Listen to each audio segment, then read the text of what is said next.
Luvitas, Gutes, Elamitas e Garamantes. Você sabe o significado desses nomes? Não? Não esquente não. Segundo as inteligências artificiais, mais de 99,99% de toda a população mundial não sabe o significado desses nomes. Eu mesmo não sabia, só descobri por causa da pesquisa que eu tive que fazer para preparar esse vídeo. Esses são nomes de alguns povos que desapareceram na poeira do tempo, deixando pouco ou nenhum vestígio. E esses que não deixaram nenhum vestígio, só sabemos da existência deles por causa de referências feitas por outros povos. O que vamos ver no vídeo de hoje é uma história muito curiosa. A história de um povo que tinha todas as condições ao seu redor para ser mais um desses povos que desapareceram da poeira do tempo. Ele era economicamente, militarmente e territorialmente inexpressível se comparado com os grandes povos que cercavam ele. Mas esse povo, além de não desaparecer, ele terminou se tornando um dos 3 grandes pilares do mundo ocidental. Goste ou não goste, independentemente de você ter ou não religião, independente de seu posicionamento político atual, este povo influencia, o que eles fizeram influencia você até hoje. E tudo isso porque eles tiveram 2 ideias durante a história, ou melhor falando, durante o início da história deles. Quer saber que povo foi esse e que ideias foram essas? Então me acompanhe nesta viagem. Esta história se passa mais ou menos no final da Idade do Bronze, por volta do século XII a.C., na região de Canaã, onde hoje está localizado Israel. Foi nesse contexto que começou a surgir o povo que mais tarde seria conhecido como hebreu ou israelita. Segundo a tradição bíblica, esse povo teria chegado a Canaã vindo da Mesopotâmia, guiado por um homem chamado Abraão. Conta-se que, algum tempo depois dessa chegada, uma parte do povo hebreu foi aprisionado no Egito. E aqui cabe um comentário. Os historiadores até hoje não encontraram nenhuma evidência de que essa escravidão tenha ocorrido, pelo menos não com uma quantidade gigantesca de hebreus. De acordo com o livro de Êxodo, capítulo 12, versículo 40, os hebreus ficaram 430 anos como escravos no Egito. Segundo muitos arqueólogos, uma quantidade tão grande de pessoas vivendo no Egito durante tanto tempo teria deixado vestígios materiais dessa permanência. E são justamente estes vestígios que até hoje não foram encontrados. Mas o episódio da escravidão, verdadeiro ou não é o foco deste vídeo. O que nos interessa é o que eles fizeram por volta dessa época. E aí existe sim um amplo consenso entre os historiadores. As 2 ideias que eles colocaram em prática terminaram ecoando, não por séculos, mas por milênios. Preste atenção no que eles fizeram. As grandes civilizações vizinhas dos hebreus, como o Egito, a Babilônia, a Assíria e as cidades-estados cananeias, estruturavam suas visões de mundo em torno de um politeísmo cósmico. Nesse sistema, os deuses eram a personificação das forças da natureza e do cosmos. A ação do sol, a fertilidade do solo ou a ausência dela, as secas, as enchentes, terremotos, enfim, manifestações naturais eram interpretadas como atitude dos deuses. O culto era um comportamento baseado no toma lá, dá cá. Eu vou agradar um determinado Deus para que ele me ajude. O povo hebreu introduziu uma metafísica radicalmente diferente. Deus não era uma força dentro da natureza, mas o criador da natureza. Para eles, Deus é totalmente transcendente e anterior ao mundo físico. Essa mudança de mentalidade gerou consequências revolucionárias. A natureza deixou de ser divina. O sol, a lua, o mar e os animais são apenas criações e não divindades. Desse modo, o mundo físico perde seu caráter sagrado e aterrorizante. Isso ajudou a abrir caminho para uma visão de mundo em que a natureza podia ser observada, organizada e compreendida sem ser tratada como uma divindade. Deus revela-se na história e não nos ciclos. Os deuses da fertilidade operavam no ciclo eterno das estações, morte no inverno, renascimento na primavera. O Deus hebreu, por outro lado, opera de forma linear.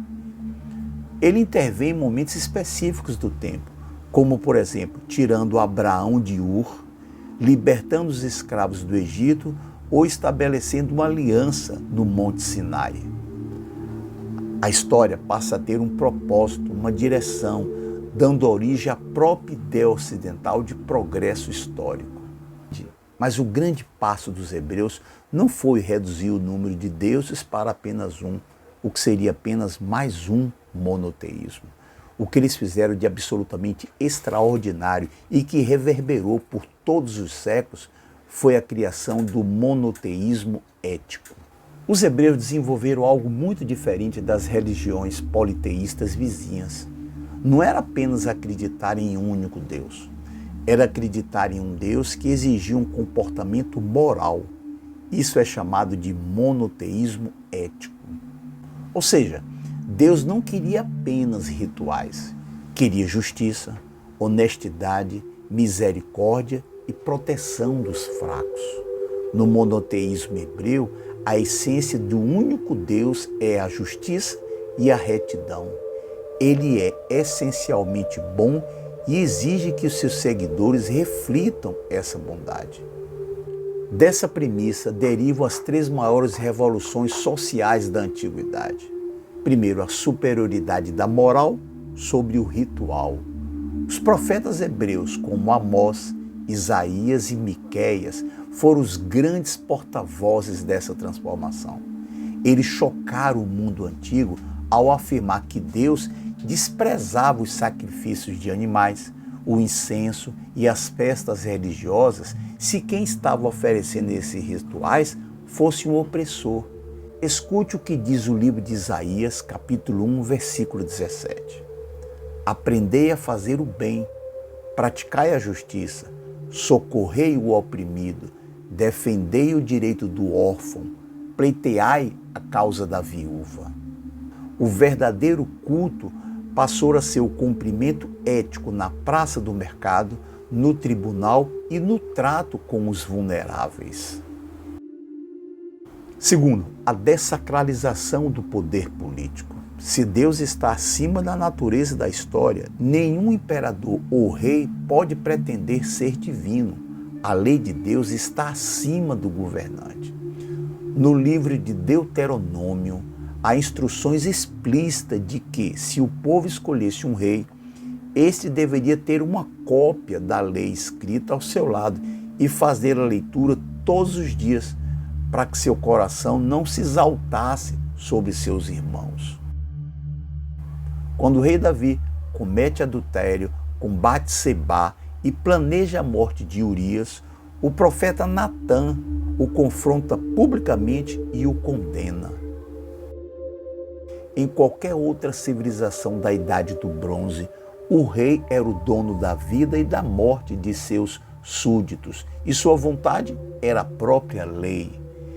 Em Israel, o rei era um súdito da aliança com Deus, tão passivo de julgamento moral e penal quanto o mais pobre dos agricultores.